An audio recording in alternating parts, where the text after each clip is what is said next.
नारायणं नमस्कृत्य नरं चैव नरोत्तमं देवी सरस्वती व्यासं ततो जयमुदीरयेत्। नष्टप्रायेषु अभद्रेषु नित्यं भागवत सेव्या भगवती उत्तम श्लोके भक्ति भवति नष्टकी। कृष्णाय वासुदेवाय देवकी नंदनाय च नंदगोपकुमाराय गोविंदाय नमो नमः।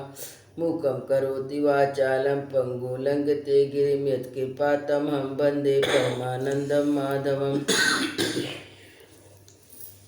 श्रीमद्भागवत महापुराण चतुर्स्कंद अध्याय 31।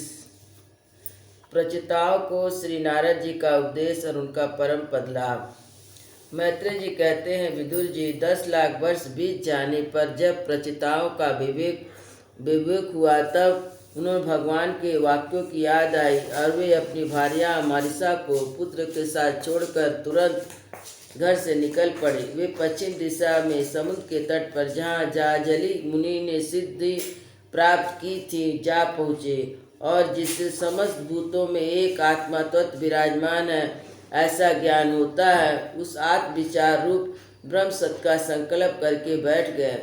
उन्होंने प्राण, मन, वाणी और दृष्टि को वश में किया और शरीर को निश्चेष स्थिर सीधा रखते हुए आसन को जीत कर चित्त को विशुद्ध परम ब्रह्म में लीन कर दिया। ऐसी स्थिति मुनि देवता और असुर दोनों के ही वंदनीय श्री नारद जी ने देखा।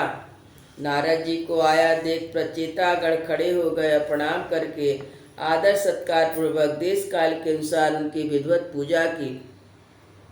तब नारद जी सुख पूर्वक बैठ गए। तब कहने लगे, प्रचेताओं ने कहा, देवर्षि, आपका स्वागत है। आज बड़े भाग से हमें आपका दर्शन हुआ।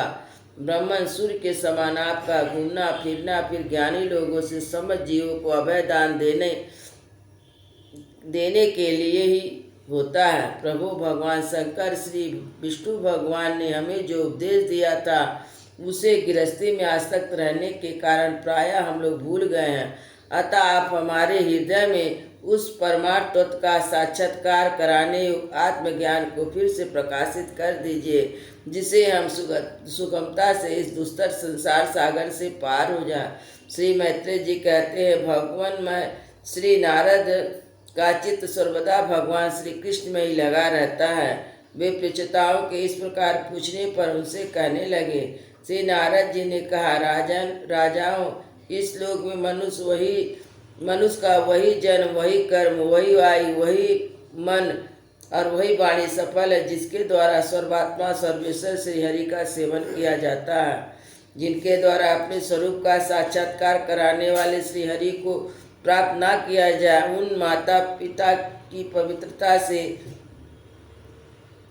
यज्ञ संस्कार से, यज्ञ दीक्षा से प्राप्त होने वाले उन तीनों प्रकार के श्रेष्ठ जन्मों से, वेदुक्त कर्मों से, देवताओं के समान दीर्घ आयु से, शास्त्र ज्ञान से, तप से, वाणी की चतुराई से, अनेक प्रकार की बातें याद करने की शक्ति से, त्रिबुद्धि से, बल से, इंद्रियों की पटुता से, योग से, संन्यास और वेद अध्ययन से, बद बैराग आदि कल्याण साधन से भी पुरुष का क्या लाभ। वास्तव में समस्त कल्याणों की अवधि आत्मा ही है।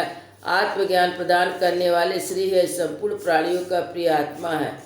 जिस प्रकार वृक्ष की जड़ सींचने से उसके तने, शाखा, उपशाखा आदि सभी का पोषण हो जाता है, और जैसे भोजन द्वारा प्राणी को तृप्त करने से समस्त इंद्रियां पुष्ट होती है, उसी प्रकार श्री भगवान की पूजा ही सबकी पूजा है। जिस प्रकार वर्षा काल का जल सूर्य के ताप से उत्पन्न होता है और ग्रीष्म ऋतु में उसी की किरणें पुनः प्रवेश कर जाती है, जैसा समस्त राचर भूत पृथ्वी से उत्पन्न होते हैं फिर उसी में मिल जाते हैं, उसी प्रकार चेतनात्मक या समस्त प्रपंच श्री हरि से ही उत्पन्न होता है, उसी में लीन हो जाता है। वस्तुतः या विश्वात्मा श्री भगवान का एक शास्त्र प्रसिद्ध सर्वोपाधि रहित स्वरूप ही है। जैसे सूर्य की प्रभा उससे भिन्न नहीं होती, उसी प्रकार कभी कभी गंधर्व नगर के समान निष्पृत होने वाले या जगत भगवान से भिन्न नहीं है। तथा जैसे जागृत अवस्था में इंद्रियां क्रियाशील रहती हैं, किंतु सुषुप्ति में उनकी शक्ति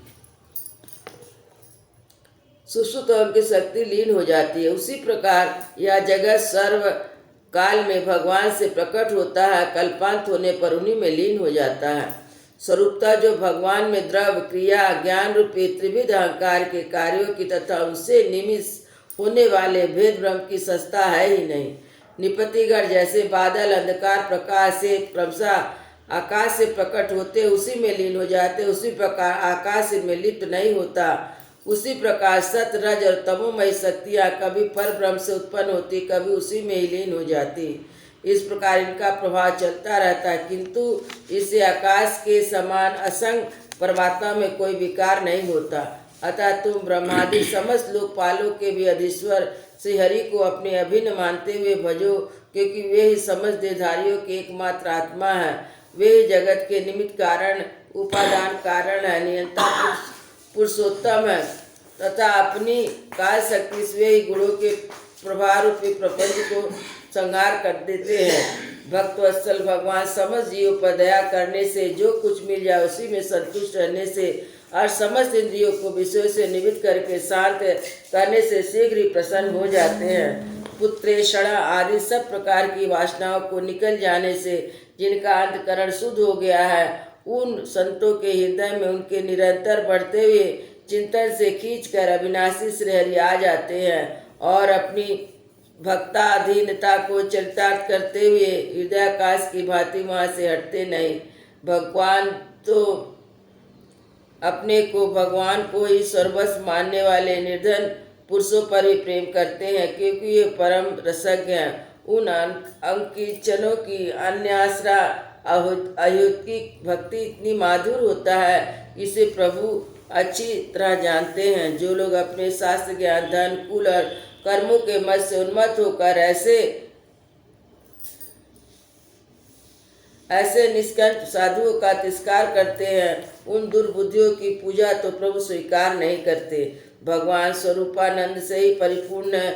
उन्हें निरंतर अपनी सेवा में रहने वाली लक्ष्मी जी तथा उनकी इच्छा करने वाले नरपति और देवताओं की भी कोई परवाह नहीं है। इतने पर वे अपने भक्तों के अधीन ही रहते हैं। और कैसे करुणा सागर श्री हरि कोई भी कृतज्ञ पुरुष थोड़ी देर के लिए कैसे छोड़ सकता है। मैत्रेय जी कहते हैं, विदुर जी, भगवान नारद ने प्रचेताओं को इस उपदेश के साथ साथ और भी बहुत सी भगवत संबंधी बातें सुनाई। इसके पश्चात वे ब्रह्मलोक को चले गए। प्रचेतागण भी उनसे मुख से संपूर्ण जगत के पाप रूपी मल को दूर करने वाले भगवत चरित्र सुनकर भगवान के चरण कमलों का ही चिंतन करने लगे। अंत में भगवत धाम को प्राप्त हुए। इस प्रकार आपने जो मुझसे नारद जी और प्रचेताओं के भगवत कथा संबंधी संवाद के विषय में पूछा, वह मैंने आपको सुना दिया। श्री सुखदेव जी कहते हैं, राजन, यहाँ तक स्वयंभू मनु के पुत्र उत्तानपाद के वंशज का वर्णन हुआ। प्रियव्रत के वंशज का वर्णन भी सुनो। राजा प्रियव्रत ने श्री नारद जी से आत्मज्ञान का उपदेश पाकर राजभोग किया। अंत में संपूर्ण पृथ्वी को अपने पुत्रों में बांटकर वे भगवान के परम धाम को प्राप्त हुए। राजा इस प्रकार मैत्रेय जी के मुख से भागवत गुणानुवाद युक्त पवित्र कथा सुनकर विदुर जी प्रेमामग्न हो गए। भक्ति भाव का उद्रेक होने से उनके नेत्रों में पवित्र आंसुओं की धारा बहने लगी तथा उन्होंने हृदय में भगवत उच्चारण का स्मरण करते हुए अपना मस्तिष्क मुनिवर मैत्रेय जी के चरणों में गिराया। विदुर जी कहते हैं, महायोगिन, आप बड़े ही करुणामय हैं। आज आपने मुझे अंधकार के उस पार पहुंचा दिया जहाँ किंचनों के सर्वश्री हरि विराजते हैं। सुखदेव जी कहते हैं, मैत्रेय जी के उपयुक्त कृतज्ञता सूचक वचन कहकर तथा प्रणाम कर विदुर जी उनसे आज्ञा ली और फिर शांत चित्त होकर अपने बंधुजनों से मिलने के लिए हस्तिनापुर चले आए। राजन, जो पुरुष भगवान के शरणागत परम भागवत राजाओं के यह पवित्र चरित्र सुनेगा, उसे दीर्घ आयु, धन, सुयश, क्षेम, सदगति और ईश्वर की प्राप्ति होगी। वृंदावन बिहारी लाल की जय। अयोध्या श्री